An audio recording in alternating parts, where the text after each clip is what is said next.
Se eu te entregasse uma folha de partitura e te dissesse que isso é música, o que é que você me responderia? Com essa pergunta que eu começo o vídeo de hoje, porque eu quero dizer justamente que a filosofia não está nos livros. Ora, mas então, se eu pego um livro escrito por Platão, um livro escrito por Aristóteles, ou os feitos das histórias de Sócrates, né, da vida de Sócrates, isso não é filosofia? Sim e não, mas a filosofia não está nos livros. Porque, veja bem, se alguém escreve um livro, essa pessoa escreve com uma intenção, e essa intenção pode ser uma intenção filosófica. E no momento que ela está escrevendo aquele livro, ela está, sim, filosofando. Mas o livro, por si só, não é filosófico. Filosófico vai ser uma pessoa que pegar aquele livro e desenvolver sobre isso algo em torno dele. E que algo é isso?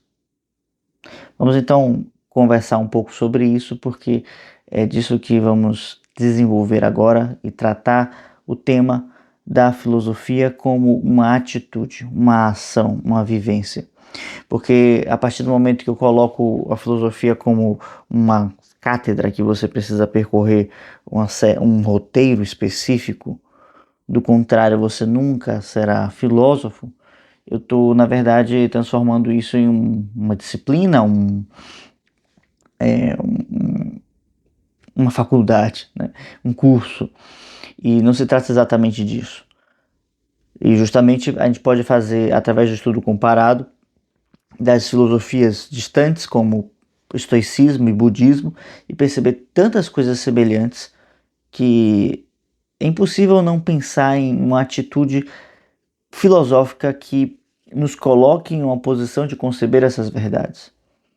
Então, se eu penso que a verdade é relativa, então realmente eu sempre vou pensar que eu preciso correr um certo roteiro para ter um certo tipo de repertório, porque apenas passando por aquelas experiências específicas eu vou conseguir chegar a essa verdade relativa. Porém, se eu penso que a verdade é tão concreto como é essa folha de partitura, tão concreto como essa estátua aqui, tão concreto quanto as palavras que eu estou pronunciando agora, eu vou entender que a verdade ela pode ser acessada por diferentes meios, por diferentes caminhos. E assim como uma montanha, há diferentes trajetos que eu posso fazer até para chegar ao seu cume. E por isso que quando a gente realiza o estudo comparado de religiões, de filosofias, de artistas, até de estadistas, né, antigos, a gente vai encontrar soluções semelhantes até para problemas diferentes e soluções semelhantes para os mesmos problemas que aconteceram ao longo de toda a humanidade. O que eu estou querendo dizer é o seguinte: a filosofia ela é uma ação, um estilo de vida, um movimento que a alma faz para descobrir a verdade. E se eu entendo que filosofia é justamente como Pitágoras nos falou, um amor à sabedoria, né, e esse amor é essa conexão entre dois elementos distintos que têm uma certa afinidade, nesse caso a pessoa humana e a sabedoria, né? A filosofia então é esse elo, essa ponte que conecta o ser humano e a verdade, o ser humano e o seu arquétipo final, que é o sábio. Então, o sábio representa aquele que concluiu todas as suas disciplinas, vamos dizer assim, interiores, né? A sua alma está agora totalmente esclarecida, então ele está de posse da verdade em forma humana, né? Porque a verdade pode tomar diferentes formas, né? Já diziam aí os livros sagrados, né, de algumas religiões. E se você se interessa mais por esse tipo de assunto, eu te convido a entrar no meu grupo de estudos, porque lá vamos desenvolver estudos sobre a Odisseia, sobre filosofia, sobre cultura em geral, coisas que vocês podem me trazer e dúvidas que vocês podem tirar diretamente comigo. O link está aqui na descrição. Mas vamos então pensar sobre isso, né? Porque, bom, então se eu tenho um livro de filosofia, como é que eu não tenho filosofia? Porque o fato de eu ter uma sentença filosófica não quer dizer que eu tenha uma filosofia. Até porque O que diferencia uma frase filosófica de uma frase comum?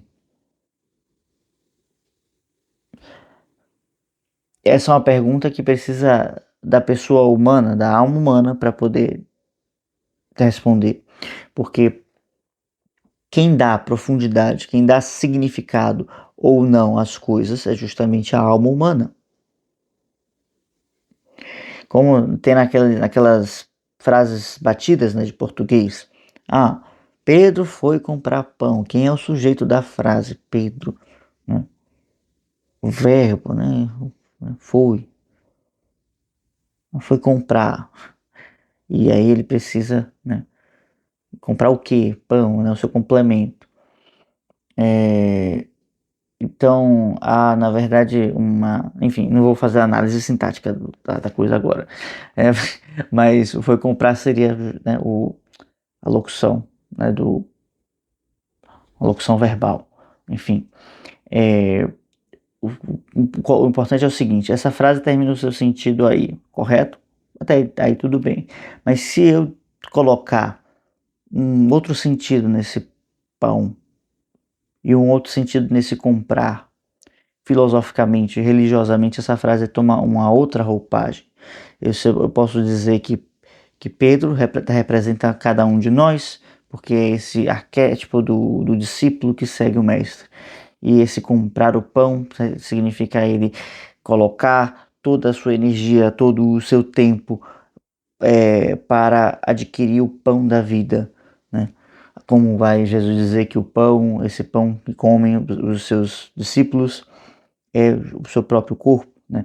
E o pão da vida pode ser tomado com uma sabedoria ou com esse contato com Deus. Então, tudo pode ser feito de uma maneira filosófica. Então, o movimento do ser humano, ele é filosófico quando ele busca esses elementos. Então, a filosofia é um estado, né, que se atinge quanto mais nos consideramos filósofos, e precisa se colocar nesse movimento em direção à sabedoria. Do contrário, não é um diploma que vai te fazer filósofo. Você precisa então ter um certo contato com isso. Por que é importante estar em contato com as obras dos mestres de sabedoria? Platão, Aristóteles, as histórias sobre Sócrates e, enfim, muitos outros desses. Porque esses só aprenderam alguma coisa sobre filosofar. Eles aprenderam alguma coisa sobre estar no caminho da sabedoria e que nenhum tipo de doutrina ou de resumo acerca dessas ideias vai te responder sobre isso, né? Quando você vê os modernos tentando colocar uma grande rixa entre Platão e Aristóteles, né? Que na verdade, deve ser de 2 páginas e que eles colocam isso como toda a filosofia deles, né? E que, enfim, pelo contrário, né, a gente se encontra muito mais concordâncias do que discordâncias. É justamente por essa visão. Um autor comenta um comentário que foi feito, e um comentador comenta o autor que comentou o comentário, e vai gerando-se uma série de coisas que nada mais é do que uma grande fofoca. Então a gente tem um grande estabelecimento, né, de uma doutrina acadêmica, né, que foi criada em cima de uma fofoca de coisas que disseram sobre os autores. Mas quantos pegaram os escritos e com isso tiraram uma filosofia, melhor, com isso tiraram um estilo de vida? Quantos buscaram aplicar aquelas coisas que foram colocadas por esses filósofos para depois dizer, né, se é válido ou não? Ontem mesmo eu estava dando aula para uma aluna e ela me colocou uma coisa que ela ficou meio abismada, né? Do tipo, a gente estava falando justamente esses elementos que a gente estava colocando. Eu falava que a verdade não é uma coisa relativa, eu preciso encontrar algo palpável. E ela, né, disse que estava confusa justamente porque tinha visto uma frase de um filósofo que dizia que não podemos conhecer a verdade em si mesma, né? Ou a verdade mesma. Podemos conhecer, enfim, ela falou, eu não lembrava direito da frase. É bom, eu não sei de quem é essa frase, mas pelo que você está me colocando, provavelmente foi de Kant. E ela disse, foi Kant mesmo, acho que foi o meu professor que me falou, né? Professor da escola dela. Enfim, aí... E aí eu coloquei, ok, beleza. Não podemos conhecer a verdade. Mas isso que ele falou é uma verdade ou é uma mentira? E por que eu devo acreditar no que você está me falando se eu não posso conhecer a verdade? O que você está me falando eu devo levar como uma verdade mesmo? Porque você coloca a sua frase com a intenção de verdade absoluta, mas você não me dá o direito de construir minhas próprias verdades. Que minhas próprias verdades no sentido bem figurado, né? Que melhor, essa frase fica melhor formulada da seguinte maneira, né? Você não me dá o direito de traçar o meu caminho em direção à verdade. Você não quer que eu acredite que existe uma verdade, mas você quer que eu aceite a sua verdade. Percebe como há uma coisa maligna e que talvez nem o próprio Kant percebeu na sua época, né? E é um homem genial. Então, assim, a gente não pode se perder nessas coisas, porque então a gente vai pegar o que um comentou, do que o outro comentou, do que o outro comentou. Nós precisamos voltar à nossa experiência e entender que a filosofia ela se faz quando buscamos aplicar os ensinamentos daqueles que nos precederam, porque se eles colocaram esses ensinamentos por escrito, é porque alguma validade eles viram nesses ensinamentos e precisamos então tirar nossas próprias conclusões. A filosofia não está nos livros, ela está na vida humana, quando a alma toma o controle e busca ansiosamente a verdade, que de alguma forma ela conhece. E já que a gente tocou nesse ponto, né, tem uma frase que é muito repetida de Platão, que é: aprender é lembrar, saber é lembrar, né? Que de forma mais completa seria uma forma de reminiscência, né? Apenas um filósofo dá uma conotação profunda a essa frase. Porque uma pessoa comum vai entender, não, realmente, eu lembrei, né, que eu tinha que fazer, sei lá, minha tarefa de inglês hoje, agora eu sei, antes eu não sabia, agora eu sei. Não, não é disso que ele está falando. Ele está falando que a sabedoria se adquire quando a consciência de si está viva em todos os momentos da nossa vida. Saber que é uma alma imortal, saber que se é imortal é lembrar disso e não simplesmente dizer quando alguém te pergunta. Ou seja, lembrar disso é agir conforme a isso. Entender o que é uma virtude é praticar essas virtudes e não simplesmente fazer, né, o que eu faço aqui com vocês, que é falar sobre as virtudes nos vídeos. Mas eu faço isso com uma forma de também transmitir e também me reforçar para mim mesmo essas virtudes.